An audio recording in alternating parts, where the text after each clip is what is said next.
Voy a comenzar por un área, llamale un poco más silvestre que la del mundo mediático en general, ligada a lo que fue 2020 en términos de la política de comunicación del gobierno, porque si ha habido unanimidad respecto de criticar algo de este gobierno, ha sido lo que se llama la falta de política de comunicación. Porque Alberto Fernández decide a quién le presta atención y le da declaraciones y cuándo, porque no hay un vocero, porque nunca se coordinó acción y coordinación. ¿Estás de acuerdo con esa mirada? Sí, bueno, Eduardo, primero me gustaría comentar, porque nobleza obliga, seguro que debe influir, aunque yo crea que no, en mi respuesta, que yo en este año empecé a asesorar a un área del gobierno que es la Secretaría de Innovación Pública, que no tiene que ver con la comunicación del gobierno, pero me parece que quien escuche la entrevista tiene que tener ese dato a disposición, perfecto, digamos. Okay. Sí, yo creo que, a ver, no es para... Primero creo que efectivamente la comunicación de gobierno, incluso a pesar de lo que yo creí y creo además que escribí sobre el primer tramo del gobierno de Macri, no es buena en ningún caso en los últimos gobiernos, en ningún caso, y creo encontrarle una relación bastante directa con el tipo de política, de tramitación de política pública que hacen los gobiernos en la Argentina. A ver. Que es una tramitación bastante espasmódica en su estilo. Entonces, me parece que es difícil que haya un área de comunicación que funcione fenómeno en el marco de relaciones políticas que no están muy lubricadas o que tienen problemas, digamos, donde el Poder Ejecutivo tiene problemas para negociar en el sentido más virtuoso de la expresión con el sindicalismo, con los empresarios de distintos rubros, digamos, con empresarios pyme, con empresarios mega gigantescos, con los docentes o con, ¿no? O sea, o con los gobernadores, o con el Congreso, o con. Y ahí vamos a encontrar, me parece, dificultades de lo que yo llamaba recién trámite de prioridades, que exceden, yo creo, a la comunicación. O sea, no es una justificación corporativa, porque posta que no tengo esa mirada de los comunicadores, para nada. Y creo, efectivamente, y yendo más a este año del gobierno de Alberto Fernández, que sí, mira, yo soy coautor de un laburo que hizo CONICET, digamos, con investigadores. Ni bien se declaró la pandemia, te diría, es un laburo que relevaba lo que pasaba en las 2 primeras semanas de cuarentena. Fin de marzo fue esto. Nos pegaron para el campeonato a los que hicimos ese laburo, donde en el laburo nosotros decíamos el presidente hoy tiene, el presidente en marzo, ¿no? Tiene mucho crédito y una palabra muy legitimada. La verdad es que la sobreexposición de esa palabra, la sobreexposición de esa figura, desgasta a esa figura en un contexto, repito, esto estábamos en marzo todavía, en un contexto en donde se combina una feroz crisis económica con una pandemia que nadie sabe cómo va a evolucionar. Lamentablemente evolucionó muy mal, en todo el mundo, obvio, pero estamos ante algo muy nuevo, y entonces la sobreexposición de una carta que vos tenés en el mazo, que es una carta fuerte, legitimada, que te ancla a muchos sentidos, y que muchas otras instituciones, incluidos los grandes medios opositores, usan como referencia, desgastarla es una estrategia que no te va a jugar a favor. Y yo creo que no jugó a favor. Volviendo a la primera parte de tu respuesta acerca de cómo haces para comunicar lo que tenés desordenado porque la relación con los sindicalistas, con los docentes, con los empresarios es un despelote. Tomado eso, iríamos a la conclusión de que en definitiva una política de comunicación, buena o mala, no importa, deviene de cuánto de claras tengas las cuestiones políticas y cuánta firmeza tengas en el orden gubernativo. Es decir, que la comunicación no reemplaza lo que la política no puede hacer o no hace. Tal cual, tal cual.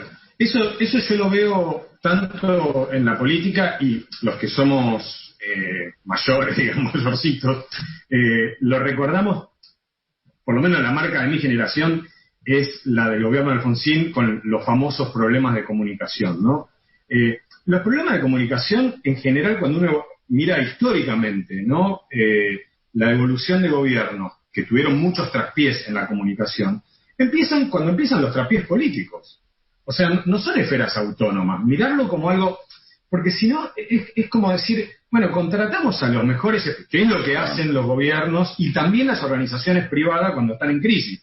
Bueno, esto necesita un maquillaje comunicacional y expertos que seguramente, si son buenos, supongo, te van a ralentizar un poco o a atenuar un poco el impacto de la crisis, o pueden manejar, calculo, digamos, la focalización de la responsabilidad en alguno o en otro. Pero me parece que eso es pan para hoy y hambre para mañana. En general, digamos, cuando hay problemas políticos, los problemas de comunicación se exhiben fuertemente, y cuando la política más o menos está ordenada, cuando vos tenés, como Estado argentino, digo, o como y eso pasa también en los estados provinciales, ¿no? Cuando vos tenés más o menos organizada la agenda, incluso la agenda de conflictos, la gobernás, me parece que la comunicación se subordina a esa primera ecuación, que es una ecuación netamente política. No es para desdeñar, porque yo me dedico a esto, como si no me estaría tirando tierra a mí y a todo mi colega, digamos, a nuestro laburo, a nuestro aceite. O sea, no es para subestimarlo. Yo creo que tiene influencia, puede ganar imagen y adhesiones, por supuesto que sí, y que no es lo mismo decir una cosa de cualquier manera, por supuesto. Pero aún así yo diría que muchas veces, viste, es como que hacen una ruptura orgánica entre una marcha política relativamente cohesionada. Fíjate vos, quisiera poner este ejemplo que es histórico ya a esta altura, que es el del gobierno de Néstor Kirchner. Sí. Se ha dicho, y muchos de los principales opinadores, columnistas y editorialistas de los medios más grandes estaban enojados con Néstor Kirchner en su momento, ¿no? Pero la organización de la agenda política y económica, te gustara o no, subordinaba ese fastidio evidente de gente a la que por primera vez en muchos años, capaz que desde Alfonsín, un presidente no se meaba en las patas cuando lo llamaban por teléfono, porque te llamaba Joaquín, te llamaba Eduardo, te llamaba Magdalena o quien fuera, digamos, ¿no? O sea, bueno, no, que espere, o sea, ¿cómo es? O sea, digamos, tengo otras prioridades en este momento, comunico mis decisiones en un acto público en José Cepaz, o sea, a mí ¿no? Digamos, en ese sentido yo diría que ¿fue buena o mala la comunicación del gobierno de Néstor Kirchner? Probablemente, en términos técnicos, no haya sido tan buena como la recordamos hoy, pero claro, hubo una recuperación macroeconómica nunca vista, después de una crisis nunca vista. Uh-huh. Hubo una recuperación de la autoridad política, de la autoridad presidencial, una, digamos, recreación de la institucionalidad que parecía imposible 2 años antes, y me parece que eso te organiza también la comunicación.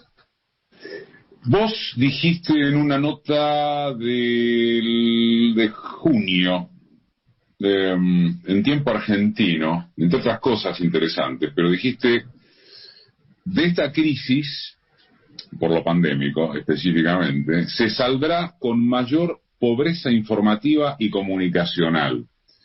Me interesa que profundices en eso, porque para algún descuidado o no, podría resultar paradójico que en medio de la presencia aplastante de las plataformas, de la circulación internetiana, se hable de pobreza informativa y comunicacional. Por supuesto que lo decís en un sentido universal y no solo ligado a lo local. Me interesa que profundices en eso. ¿Por qué vamos a salir, o por qué ya estaremos en todo caso, con mayor pobreza informativa y comunicacional?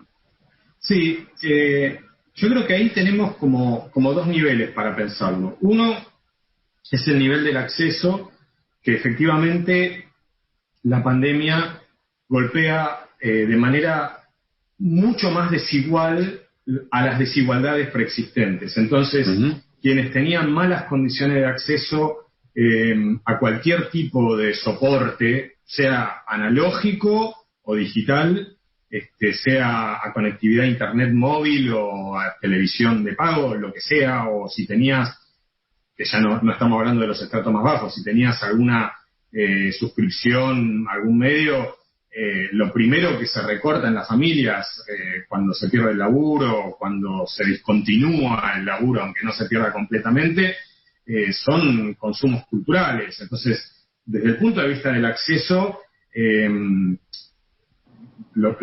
cuadro en la Argentina y en muchos, yo diría el cuadro latinoamericano, casi que la Argentina en esto, Argentina, Uruguay, Chile tienen condiciones relativamente menos peores que las del resto de América Latina, pero la Argentina está inmersa en esta tendencia que es la distribución de recursos, así como la distribución de la riqueza, también la distribución de los recursos de información y comunicación es cada vez más desigual. Es decir, los sectores que estamos más acomodados en la estructura social,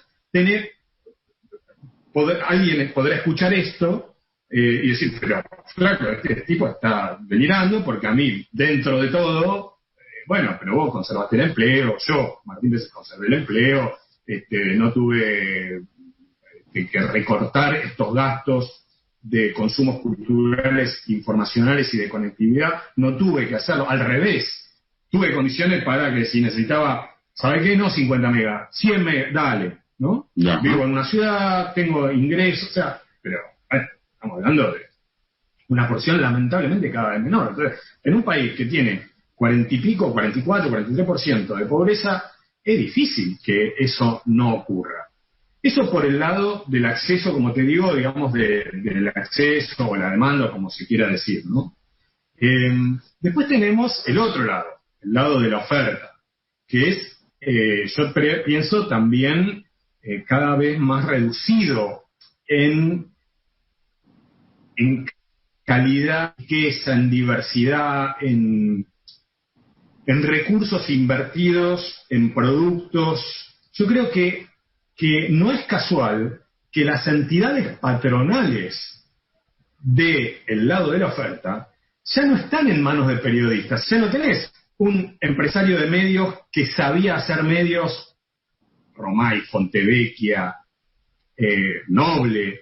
No, acá lo que tenemos son personas que están capacitadas y su talento es el de la rosca, el de saber qué teléfono tocar para que los subsidios, o sea, están en el business. Entonces, no hay producto periodístico. Ese para mí es un indicador, ojo, no digo que sea, pero es un indicador muy interesante porque marca cuál es la prioridad del lado de la oferta. La prioridad del lado de la oferta ha sido ajuste, te lo dicen todos los periodistas que laburan, que tienen que freelancear, vos conocés más que yo ese mercado, digamos, laboral, pero tienen que freelancear a destajo. Los que tienen menos de 40 están recontraexplotados por salarios que son deplorables, con lo cual, tiempo para chequear fuentes, para salir a la calle, o sea, es un periodismo de escritorio. Entonces, a eso también me refiero, que no es solo más pobre las condiciones de acceso,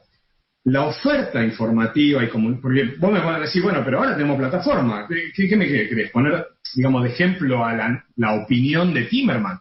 Bueno, mirá, en aquel momento, para hacer una notita, te 3 días, 4 días, tenías que entrevistar a varias personas y después salía publicada la cosa. Ahora eso no ocurre. Bueno, en esta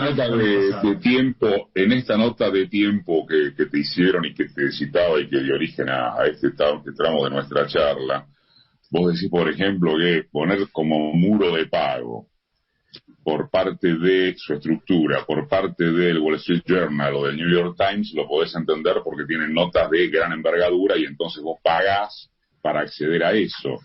Pero si tomás los medios más importantes de acá, también en un momento citás algo así como, bueno, La Nación, Clarín, Infobae, agarras las primeras 10 noticias, son todas las mismas. Sí, entonces, ¿para qué vas a pagar por Clarín y La Nación si Infobae, incluso de manera más atractiva, te las da gratis? Pero volviendo a esta digresión que vos citabas, el punto es que esto redunda a su vez en una calidad periodística, es un tanto retórico lo que digo porque ya lo expresaste, cada vez peor, desde los errores tipográficos hasta los errores sintácticos, hasta los sentidos de nota que no tienen sentido, por decirlo de alguna manera. Totalmente. Y vos fijate que eso, esta situación, que no es nueva, obvio, que viene de arrastre, o sea, es un proceso que viene ya de arrastre, pero que se profundiza día a día y que la crisis agudiza. Es una situación que se mezcla y analíticamente es difícil diferenciarlo de toda esta agenda que aparece, incluso hasta asumida por la propia OMS, de infodemia, fake news, desinformación, porque, digamos, en la medida en que se descuidan los productos informativos, periodísticos, ese descuido lógicamente conduce a que haya metidas de pata, digamos, grotescas. Yo no sé si, mejor dicho, tiendo a creer, tal vez soy muy ingenuo, que esa nota que sacó TN sobre Villa Azul, ¿te acordás? Sí, claro.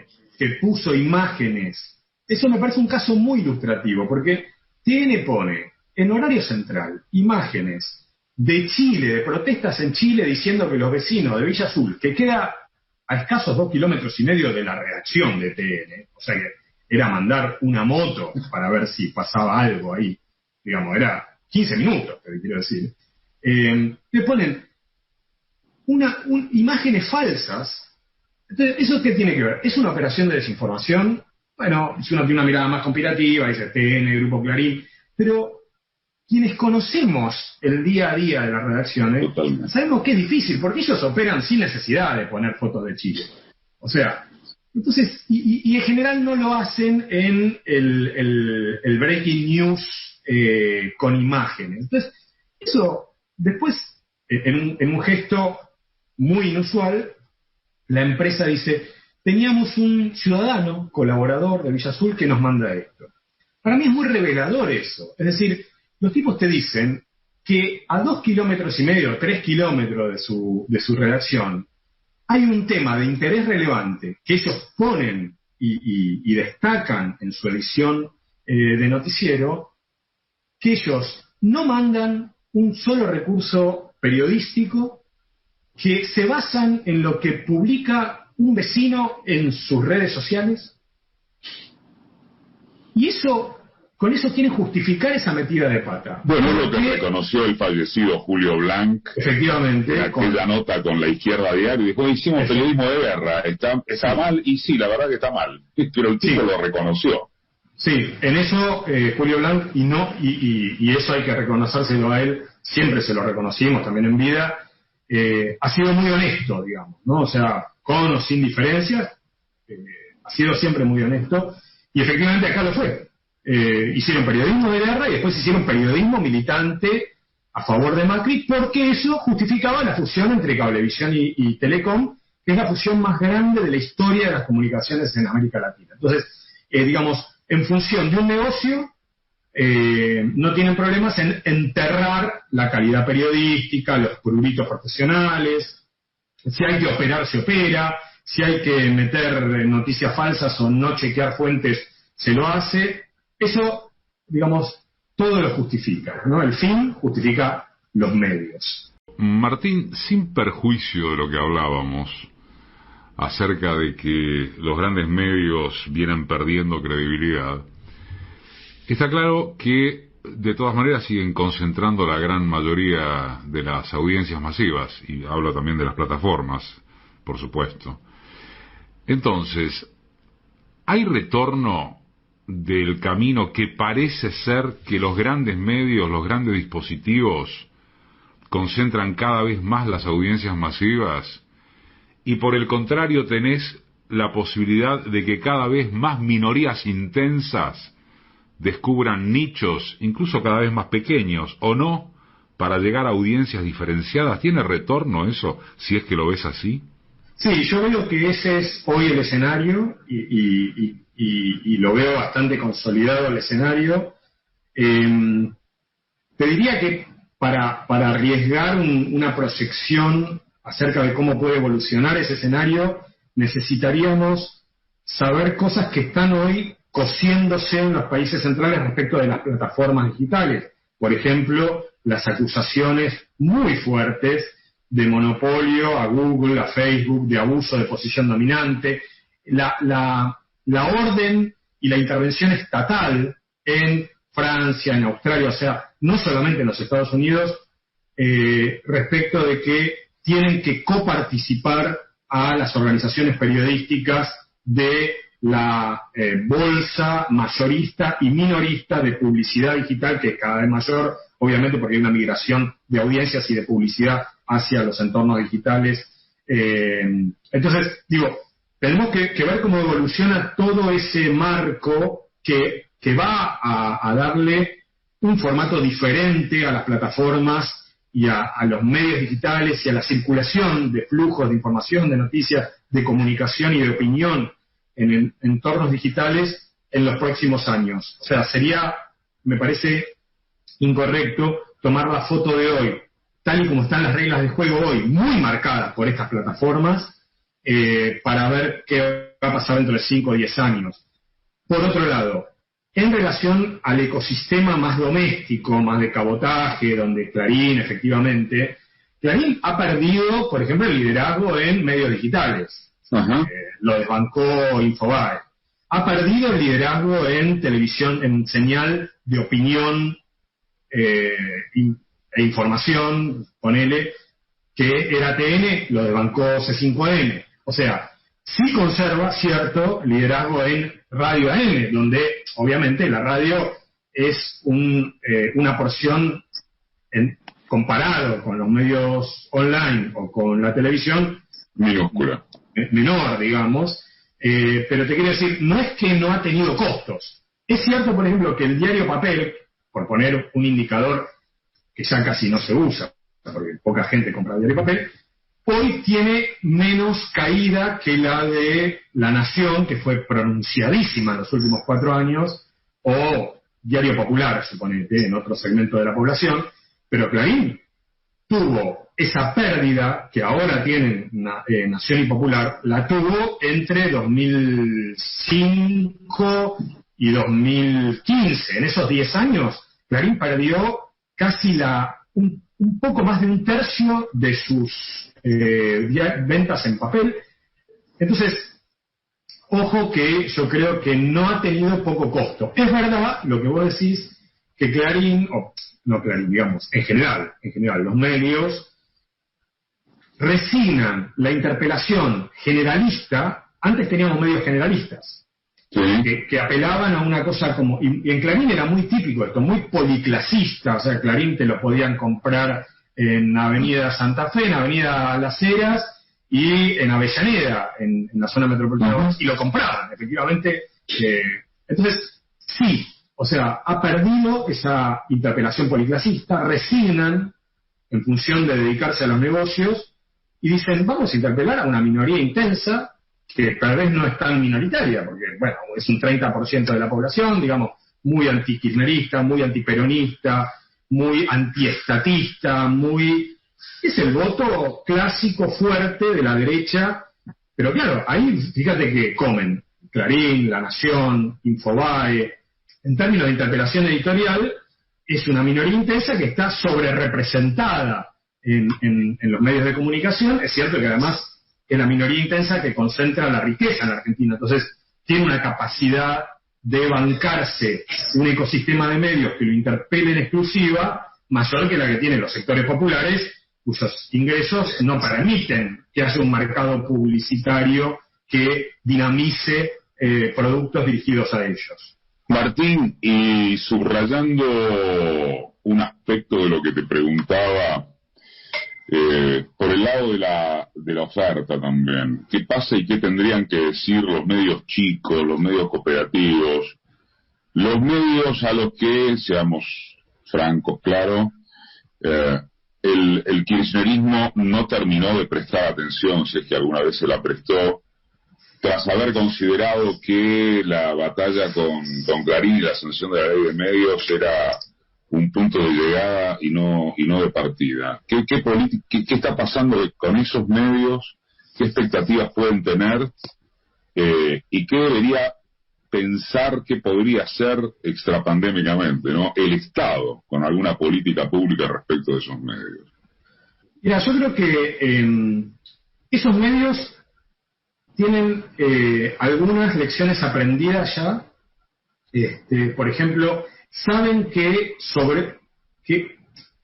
que dirigiéndose a algunos nichos específicos sobreviven.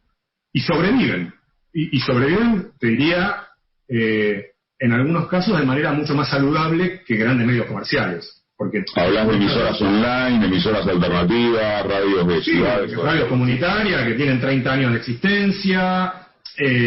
Por supuesto no tienen fines de lucro, no tienen, pero son 30 años. O sea, no sé cuántas radios comerciales tienen un mismo proyecto durante 30 años. Hay pocas, y son las más concentradas, digamos, pero fuera de eso no es fácil sobrevivir.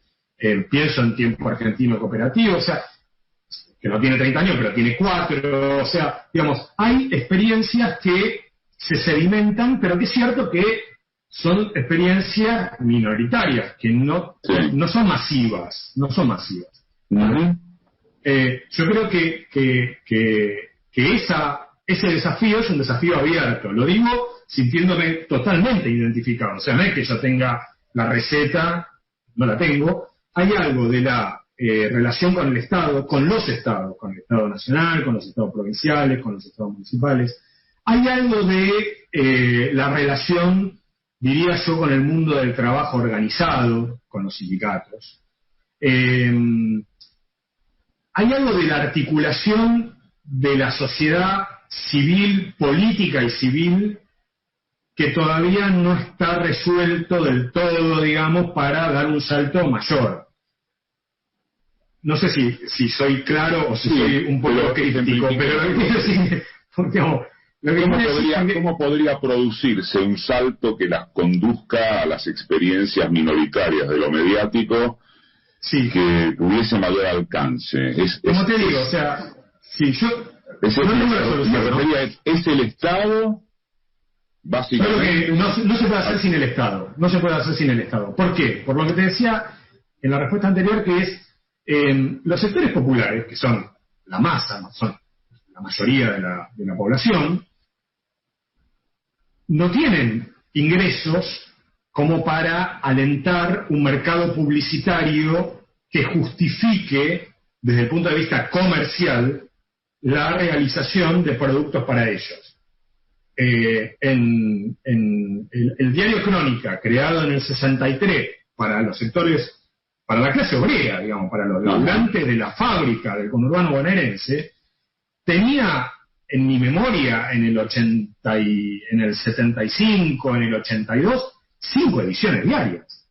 Quiere decir que esa familia trabajadora, no es la misma familia, pero a veces sí, compraba el diario más de una vez al día, todos los días. O sea, eran un mercado, además de ser un sector social, eran mercado porque tenían poder adquisitivo, porque tenían laburo, porque tenían ingresos, porque la participación de esos trabajadores en el reparto de la torta de ingresos era mayor de la que fue en las décadas siguientes, etcétera. Entonces, dado que a los sectores populares no se los va a interpelar con productos comerciales porque no son un mercado atractivo, y sí son un mercado atractivo, nichos de ese 30% o 20%, entonces eso tiene que ser una preocupación de política pública. Por eso digo que tiene que ser con el Estado. No para que sea una lógica asistencialista o de guiño político. Che, mira, yo te banqué tanto para que seas gobernador o diputado o ministro. No es por eso. Es básicamente porque si no, ¿quién me informa? Digamos, ¿quién diseña productos que estén hechos a la medida de las necesidades, preocupaciones, vivencia? ¿Quién narra lo que pasa con esos sectores? ¿Quién cuenta lo que pasa en la Villa de Retiro más allá de un asesinato que hubo este año, ¿no? O sea, o en Villa Azul más allá de la crisis que hubo. O sea, ¿quién? Eso, cierto, hay algunos medios, gracias también a que la sociedad argentina en ese sentido es dinámica, hay medios que son de la villa, no de todas las villas, no de todos los barrios populares, pero eso es nicho. ¿Cómo superas eso? Yo creo que eso requiere de política pública. También requiere de articulaciones que no sé si existen entre medios, organizaciones de medios alternativos, comunitarios, o como se diga, subalternos, digamos, y la organización de los trabajadores, que como todos sabemos, tienen 15.000 quilombos y miles de facturas mutuas para pasarse. No digo que no, o sea, no estoy descubriendo nada, pero hay una organización de los trabajadores. Y a esa organización de los trabajadores la viven estigmatizando los medios mainstream. Entonces, a mí me sorprende que los grandes sindicatos no coparticipen tal vez esta conversación no se la haya tenido con ellos. Y no me sorprendería que no se la haya tenido con ellos. Es decir, loco, mirá, tus conflictos laborales, el tema salarial, las condiciones de laburo, tienen un vínculo con condiciones de vida de muchos otros sectores y se necesita cubrir esto de otra manera. Porque, digamos, cuando vos apareces en determinado medio de comunicación, apareces como un chorro, apareces como un corrupto, apareces como un tipo que está atornillado en la silla de hace X años, qué sé yo, todo lo que no se le reclama a los intendentes de Vicente López, por ejemplo, ¿no? Martín, ha sido un gustazo enorme hablar de esto con vos. Siempre el tiempo da para trabajar básicamente sobre los disparadores, pero creo que has tenido disparadores muy, muy efectivos. Te mando un abrazo enorme, Martín.